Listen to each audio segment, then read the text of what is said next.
welcome back to our channel. What? Our YouTube channel.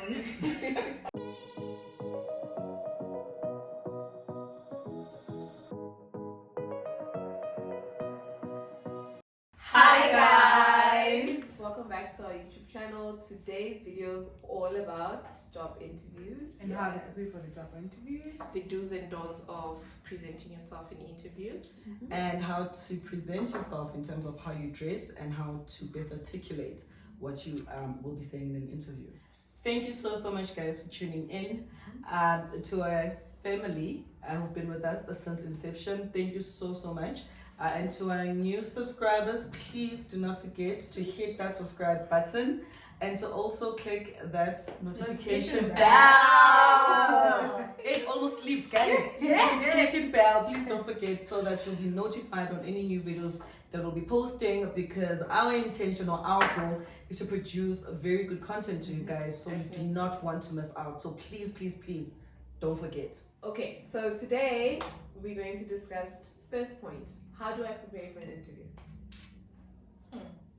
Well, nowadays interviews are being done virtually and some still doing it in person. So I would say though, I think that the principles or your preparation for an interview would be more or less similar, right? Because you are probably still with the panel.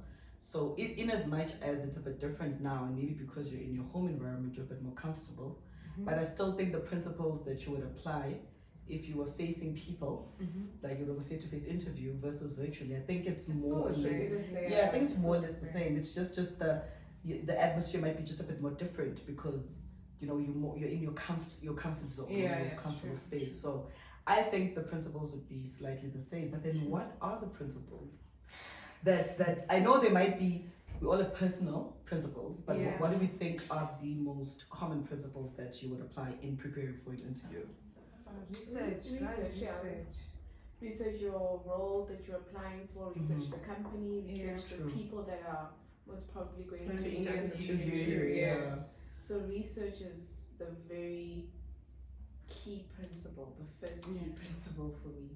I find it so interesting when you guys mention people, because I only found this out late in life, that you can, that it, not that it's allowed, but then it's also a good thing to do to research the people that will be interviewing you. Yeah, I get that, but normally they would apply in virtual atmospheres. I don't think you'd ask, you would know who's going to interview you if you were to do it the traditional way. That is. but so you can do it before the interview. No, but it doesn't. No. So okay. No, but sometimes you do get the details, the names of the but people. They will, even if it's a face-to-face, they would give you the names of the people. I just always thought that it was like you are somehow crossing a certain boundary initially. But yes. I get your point. Yes, I used to think that. But now, when you chat to people and everyone says, no, you must research the people so that you understand their role and things of that nature to help you prepare and stuff. Yeah. So I always found that interesting. Yeah.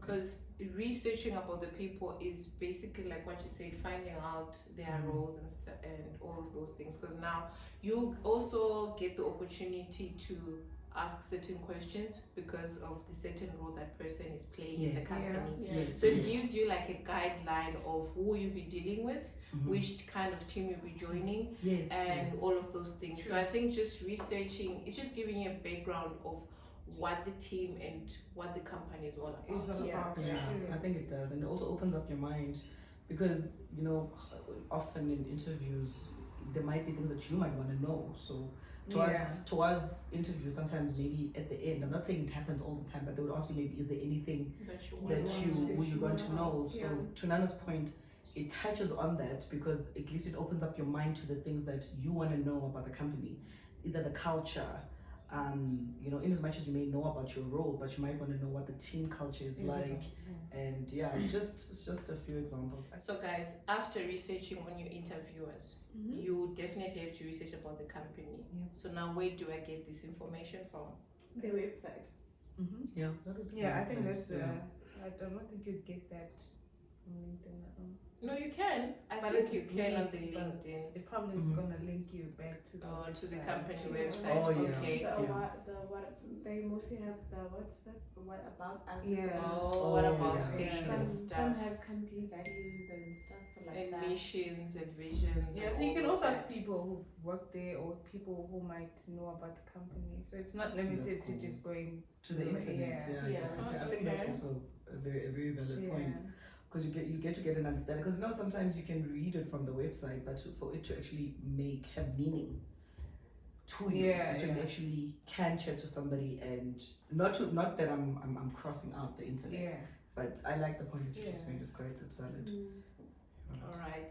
So another thing that I've noticed, especially on the company websites nowadays, they put YouTube videos or any videos about their company and their employees in the company, talk about their experience of working there and how it has been for them.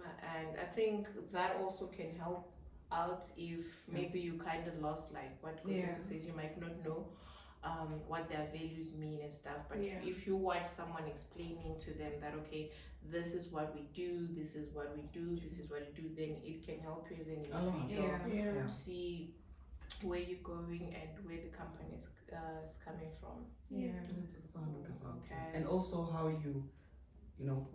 how your role would add value to that space. True. So I think that's also quite important. When you get that understanding of what a company truly does, you get to also understand what your value will be to the company, besides understanding your role, but what your value will be. So I think that's also quite it's because we all have morals and values, so you want to see if it matches the company's values. Because we all want to work in good environments that accommodate what we like and what we don't like. Yeah, but that doesn't always happen. But anyway. Okay, so after you've researched about the company, right? Now we get down to your interview questions. Is it advisable to research on the type of questions they ask, or do I just need to go there and wing it? I feel like you need to research. If you do research on your role, then you'd know what type of questions they might possibly ask. Then you can do other research based on, I don't know, the general questions that they normally ask. I think I think winging it sometimes does get you along, but winging does need some sort of practice. Yeah. Okay. Yeah, because you might practice the questions and then they don't ask a single thing. Depends on saying, as long as you understand the role that you're applying for, and when they ask you about it or anything relating to it, it's easier to respond. Okay. Questions related to the role, more importantly. Okay, I get that, right? So that's someone who has worked before. It's easier for them to answer those questions because they have experience. They're speaking from their experience. Now let's say I'm a graduate and I'm applying for a certain role and I don't really know what that role entails and everything, right? Like I've never been to an interview before and all those things. So how do I present, like how do I research on those things about the interview? Do I need to go and wing it? Because I haven't done this before. But if you research the role, you might have an idea, and during the interview you can also disclose which you did this and this and this is what you know. So I think and also touches on your CV. Your CV did say that you don't have that working experience. So when they interview you, they already know that you don't have work exposure.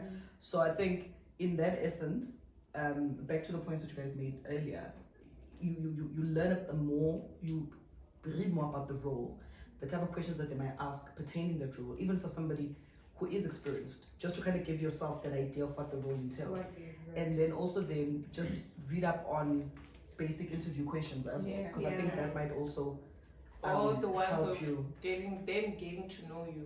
Yes, I think also preparing yourself in that aspect, because at that point I would like to think that they want to see if you're a good fit for the role, because they're basing it on what you had studied, but then also on you being an excellent fit to the team, your contribution to the team, and things of that nature. So I wanted to say as well that as a graduate, when I was interviewing for a certain position, they didn't ask me much about the job. Okay. They Yeah. asked me More about about me yourself. and what Yeah. I studied and what I enjoy doing, and Yeah. and so yeah, maybe you should research certain questions, but I think mainly it would be more comfort of like how Melissa said it is. Would you fit into that specific space. team? that space, Yeah. yeah. Okay. And also one thing that also touch on, I think the other point that's also very crucial if you are somebody who doesn't have working experience is to learn a lot about the company, what the company really does. Because I do think that